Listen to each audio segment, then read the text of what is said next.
So good evening students. आज की इस वीडियो में हम क्लास 12th पॉलिटिकल साइंस का जो चैप्टर है चैलेंजेस ऑफ नेशन बिल्डिंग, उसका जो टॉपिक है इंटीग्रेशन ऑफ प्रिंसली स्टेट, उसके बारे में पढ़ने जा रहे हैं।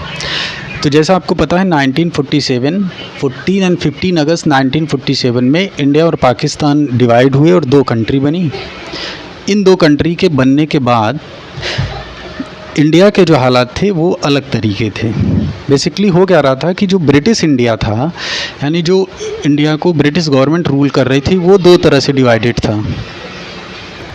ब्रिटिश इंडिया दो तरह से डिवाइडेड थी, एक था ब्रिटिश इंडिया प्रोविंस और दूसरा था प्रिंसली स्टेट। वो सारे स्टेट इंडिया के जो ब्रिटिश गवर्नमेंट डायरेक्टली रूल कर रही थी और ब्रिटिश गवर्नमेंट के डायरेक्ट कंट्रोल में थे, उसको हम कहते हैं ब्रिटिश इंडिया प्रोविंसेस। और वो सारे स्टेट जिसको रूल करने वाले छोटे छोटे किंग थे इंडिया के, उनको बोला गया है प्रिंसली स्टेट। ये प्रिंसली स्टेट और स्टेट दोनों मिला के करीब करीब 565 स्टेट थे कंट्री में। ये जो 565 स्टेट्स हैं, जिसमें कुछ प्रिंसली स्टेट हैं और कुछ ब्रिटिश इंडिया के प्रोविंसेस हैं, after the independence British government ने कहा कि ये सब फ्री हैं, इसमें से जो स्टेट चाहते हैं पाकिस्तान के साथ जाना उसके साथ जाएं, और जो चाहते हैं इंडिया के साथ जाना वो इंडिया के साथ जाएं। अब इससे एक बहुत ही सीरियस प्रॉब्लम एराइज हुई। वो ये था कि इंडिया के फिर से छोटे छोटे पार्ट में डिवाइड होने के चांसेस बढ़ गए। So this was a very serious problem and could threaten the very existence of the United India। इस प्रॉब्लम के बारे में अभी लोग सोच ही रहे थे इंडियन गवर्नमेंट, और तभी जस्ट आफ्टर द इंडिपेंडेंस, मतलब 15 अगस्त 1947 के बाद ही ट्रावनकोर के जो किंग थे, उन्होंने सबसे पहले अनाउंस किया कि वो इंडिपेंडेंट रहेंगे और he will not go with the Pakistan और इंडिया। वो पाकिस्तान और इंडिया में से किसी के साथ मर्ज नहीं होंगे। और ठीक उसके नेक्स्ट डे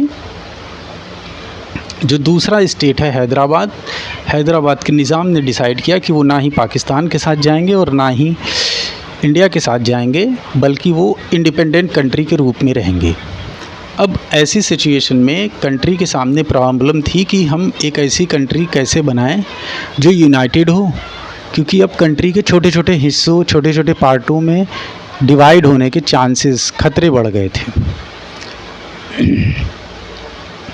इसी समय जो इंटरिम गवर्नमेंट है, इंटरिम गवर्नमेंट मतलब जस्ट आफ्टर 15 अगस्त 1947, 15 अगस्त 1947 के बाद जो गवर्नमेंट काम कर रही है, मतलब जिसका इलेक्शन नहीं हुआ है वोटिंग के प्रोसेस के द्वारा, लेकिन आपस में सहमति से एक गवर्नमेंट जो बनी है, जिसे हम इंटरिम गवर्नमेंट कह रहे हैं, उस गवर्नमेंट में जो इंडिया को रूल कर रही है, उसमें जो डिप्टी प्राइम मिनिस्टर हैं और जो होम मिनिस्टर भी हैं, दोनों का जो रोल प्ले कर रहे हैं, जो होम मिनिस्टर की तरह भी काम कर रहे हैं, डिप्टी प्राइम मिनिस्टर की तरह भी काम कर रहे हैं, वो है सरदार पटेल। और सरदार पटेल ने इंडिया को यूनाइटेड करने में, प्रिंसली स्टेट के साथ निगोशिएशन करने में एक हिस्टोरिक रोल प्ले किया, और एक यूनाइटेड कंट्री जो आज के समय में हम इंडिया को देख रहे हैं, उसको बनाने में एक बहुत बड़ा योगदान दिया। तो इंडिया के प्रिंसिपली स्टेट से बात करना, उनसे निगोशिएशन करना, उनको इस बात के लिए राज़ी करना कि वो इंडिया के साथ आएँ। इंडिया के साथ रहने में ही उनकी भलाई भी है, सेफ्टी भी है, और उनके फ्यूचर के लिए भी ये अच्छा है।